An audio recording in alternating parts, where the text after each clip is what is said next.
There's a stretch of highway in America that holds more than just memories of road trips and sunsets. It's a place where the veil between life and death feels thinner than elsewhere, where tires hum not just on asphalt, but over ghost stories buried beneath it. Route 66, once the mother road of America, is no stranger to mystery. But there's one legend that still freezes the blood of even the most seasoned travelers. This is the tale of the ghost of Route 66, a chilling account of what happens when the past refuses to stay buried. The road was once a symbol of hope, a dusty lifeline stretching from Chicago to Los Angeles. In its heyday, Route 66 was the artery of dreams, lined with motels, diners, and neon lights that blinked like stars fallen to earth. But time has changed it. Now much of the road is forgotten, cracked, and broken, a relic of America's restless past. But the people who still drive parts of it, especially at night, know there's something else traveling with them. Something old, something unseen, something dead. For decades, whispered stories have surfaced, all pointing to a certain desolate stretch in Arizona, near the old Twin Peaks just east of Flagstaff. It begins the same way every time. A lone driver on a dark night, barely any moon, the sound of the engine breaking the silence of the desert. Then, out of nowhere, she appears.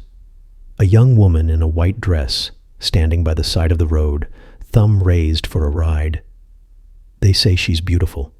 Her hair is dark and wild, her eyes almost hypnotic, glowing faintly in the dark like embers. Her face is pale, but perfect. Drivers stop. They always do. Something about her feels familiar, as if they've seen her before, maybe in an old photo or a dream they forgot. She doesn't speak much. She gets in the back seat. Her voice, when she uses it, is soft, distant, like an echo in a cave. She always asks the same thing. "Are you going far?" The drivers say yes. They always say yes. But somewhere down the road, she disappears. Not quietly. One moment she's there. The next, the car goes cold. The radio dies. The lights flicker. And when they look in the rearview mirror, the seat is empty. Sometimes they find something left behind. A faded photograph, a locket, a ticket stub from the 1940s. Once, a man said he found a blood-stained handkerchief with the initials M.E. stitched into the corner. What makes the tale even more chilling is how consistent the details are. People from different backgrounds, different states, different decades, all sharing nearly identical experiences. Paranormal researchers, skeptics, even police officers have all tried to explain it, but no one can. There is, however, one account that stands above the rest. It was documented in a dusty journal found in the glove box of a wrecked Chevy Impala, discovered half buried in a dry wash near the highway in 1992. The car hadn't been seen for over 30 years. The journal belonged to a man named Thomas Grady, a traveling salesman from Oklahoma. His last entry was dated October 16th, 1961. He wrote of picking up a young woman in a white dress on Route 66. He described her the same as others would years later. Glowing eyes, soft voice, the question about going far. But Thomas's journal continued further than most stories. He wrote of a sense of dread creeping over him the longer she was in the car. He kept seeing her reflection in the mirror even when she wasn't in the seat. The smell of burning roses filled the cabin. His hands felt numb on the steering wheel. Then he began to hear whispering, not from her, but from the radio, which wasn't even on. Thomas claimed the road began to change. The signs vanished. The stars above swirled like water in a drain. He drove faster, panicked, but the woman never reacted. She just stared ahead, unmoving. and then she began to cry. He asked what was wrong. She replied, "They never stopped for me, until now." Then she looked at him, and her eyes were gone, just black, hollow sockets weeping blood.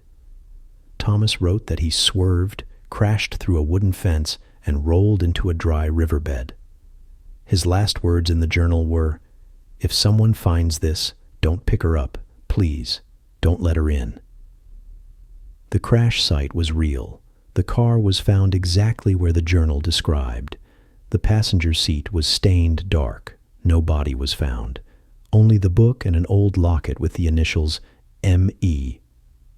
Local legends tell of a girl named Mary Ellen Monroe, who died along that stretch of road in 1946. She was on her way to meet her fiancé, who never showed. They say she was hit by a passing car and left for dead. Her body was found days later, her engagement ring still clutched in her hand. Some say the man who was supposed to meet her took his own life out of guilt. Others say she never died. Not really. Her soul just waited. As decades passed, sightings continued. Truckers, tourists, bikers, all reporting the same thing. A woman on the side of the road, a ride offered, a disappearance, and always, always the lingering sense that something followed them home. In 2007, a documentary crew tried to investigate the legend. They set up cameras along the road, interviewed locals, and even tried to stage a pickup using actors. Nothing happened until they played back the footage. In every shot taken on the highway, there was an anomaly. A blur in the corner, a flicker in the rear view, a woman's voice whispering under the wind. The footage was never released. One of the crew members went missing 3 months later. He was last seen driving that same stretch of Route 66 at night. Even today, people leave flowers at a small roadside memorial, a cross hammered into the dirt with MEM carved into the wood. No one knows who put it there. No one claims responsibility. But the flowers never wilt, and the ground is always cold. Some believe she's not evil, just lost, searching. Others say she's a banshee, cursed to lure the living to their death. A few even claim she guards a portal, a thin place between our world and another, and that those who pick her up never truly return. Route 66 is more than a highway. It's a ghost in itself, a long, winding spirit of America's past. And somewhere out there, on those lonely nights when the moon hangs low and the road ahead seems endless, she's still waiting, thumb raised, eyes glowing, asking, "Are you going far?" Those who answer never forget her, if they make it back.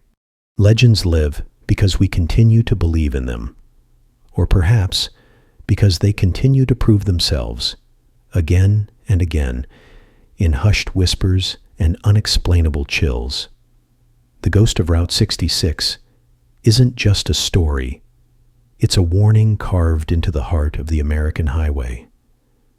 If you ever find yourself driving down that ancient road, and you see a woman in white standing alone in the dark, drive on. Don't stop. Don't speak. And above all, don't let her in. Because some passengers never leave.